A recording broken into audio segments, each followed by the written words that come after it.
Good morning everyone and welcome back to Selena's Simple Kitchen. This morning I am going to show you guys how to make those fun little egg bites that you get at Starbucks for like $6 or $7 for a couple of them. I'm going to show you how to make them at home, and it's only going to cost you maybe a total of $4 or $5 for 6 or 8 of them versus just 2.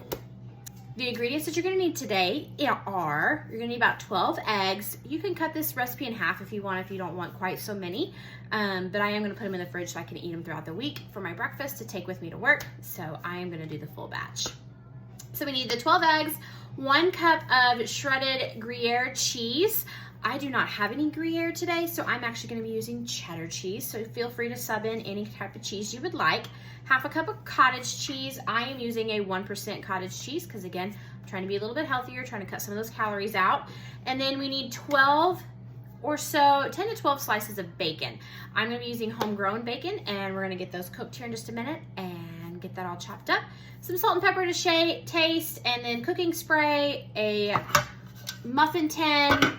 I'm also going to be adding a little bit of heavy cream into my mix just to kind of give it a little bit more body. To get started, I have got my oven heating to 300 degrees.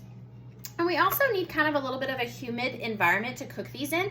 So I've got a little dish with some water in it, and I'm going to throw that in my oven to let my oven start getting a little bit on that humid side. I'm going to put that on our bottom rack.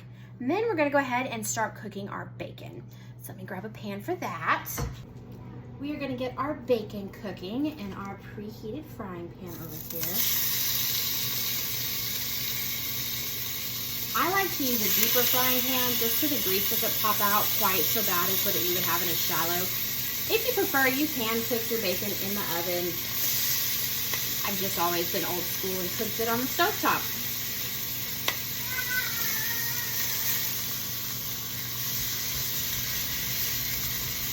While that is cooking, we're going to go ahead and get started on our egg mixture. For our egg mixture, we're going to take our eggs, we're going to put them in our blender. I'm going to take a little bit of that heavy cream, nice little dollop, just to kind of give it a little bit more body. We're going to go ahead and add in some salt. About a teaspoon or so, I would guess. And then the recipe calls for black pepper. You can feel free to use that, but I'm going to use a little bit of crushed red pepper flakes just to, again, give me a little bit more flavor. A little bit goes a long way on those. And then I'm also going to add a little bit of garlic powder to mine. About a teaspoon. And we're going to add in our cottage cheese. And then my cup of shredded cheddar.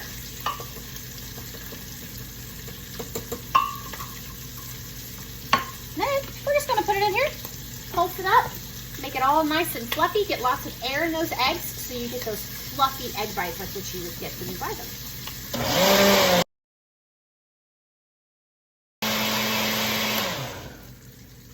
About 45 seconds to a minute is what I would guess.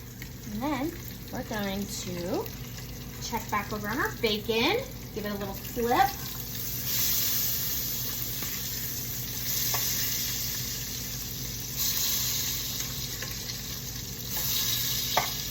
Looking good. While we're over here, we're going to go ahead and grease our baking tin so these egg bites don't stick in here.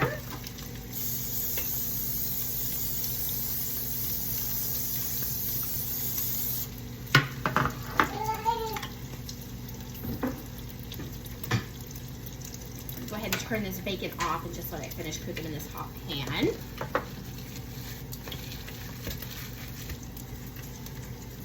While I'm waiting on those last few pieces to cook, I'm going to go ahead and start chopping up my pieces that I've already had pre-cooked. We're just going to give this bacon a nice little rough chopping. It doesn't have to be a perfect diced up, anything along those lines. Just a nice little bite-sized pieces is what you're wanting to get it down to. Grab these last couple pieces out of the pan. We're actually gonna let those cool and drip for just a second before we try to cut this up. I don't care to burn my fingers off this morning. I'm gonna go ahead and take some of this bacon and I'm gonna sprinkle it in the bottom of these tins, just so that way all my bacon doesn't end up in one spot. Okay. Put our nice bacon in the bottom. A little extra to cover these. Okay.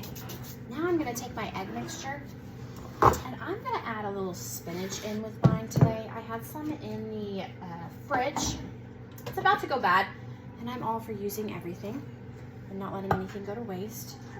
I didn't want to put my spinach in with my egg mixture in the blender just because I didn't want my egg mixture to turn green, which is what might happen if you try to blend it with your spinach. Just gonna give it a nice little stir. Look at how fluffy and beautiful those eggs look. And then we're just gonna pour it in. Use my measuring cup here. Make it a little easier. You're gonna fill your tins about 3/4 of the way full.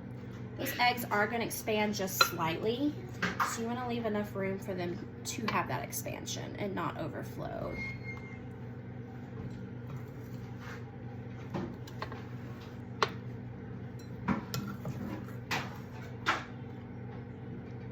Spinach, bacon, and eggs all in one little bite. Who could ask for more? Look at that perfect amount. From here, I'm gonna take that last little bit of bacon that I have and sprinkle across the top, but I'm missing a couple pieces, so let me grab those that we've had cooling, chop them up, and then we'll throw them on the top. Okay, we'll take this bacon, sprinkle it on the top.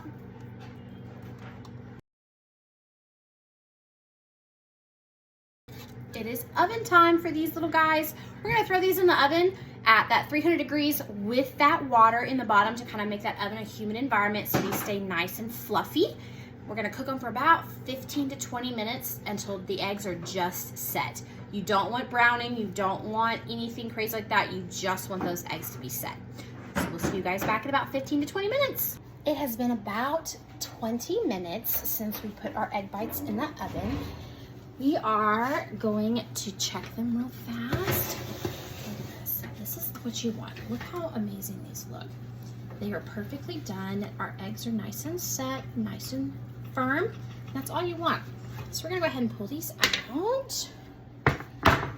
We're gonna let them cool for just a couple minutes, and then we're gonna pop them out of the pan. We've let them cool for just a couple minutes after popping them out of the oven. I like to take an offset spatula and just kind of go around the edge very gently to help release them from the pan, because even though we oiled it pretty good, they might stick just a little bit. Go around real good. Use that offset spatula just to kind of pick it up off the bottom nice and slow. And voila, we have our nice little egg bites. I'm gonna pull all of these out real fast. Do it again on the second one. Just kind of ease them out of there. Sweet talk them into it. Look at how soft this is. I bet this beats Starbucks egg bite any day. Take a little bite. That is so good. I love these. We're gonna get the rest of these out of the pan. Let them cool down the rest of the way. Put them in an airtight container. Stick them in the fridge so we have them all week to eat on. They're good for 3 or 4 days. You can put them in the freezer if you would like. I don't particularly like how eggs taste when they come out of the freezer, so I will not be putting them in the freezer. Just sticking them in the airtight container, leaving them in there. Don't forget to like and subscribe my channel so you don't miss anything in our fun little kitchen that we have going on here. Leave me a couple comments if there's something you would like for me to make or see, or you have any questions.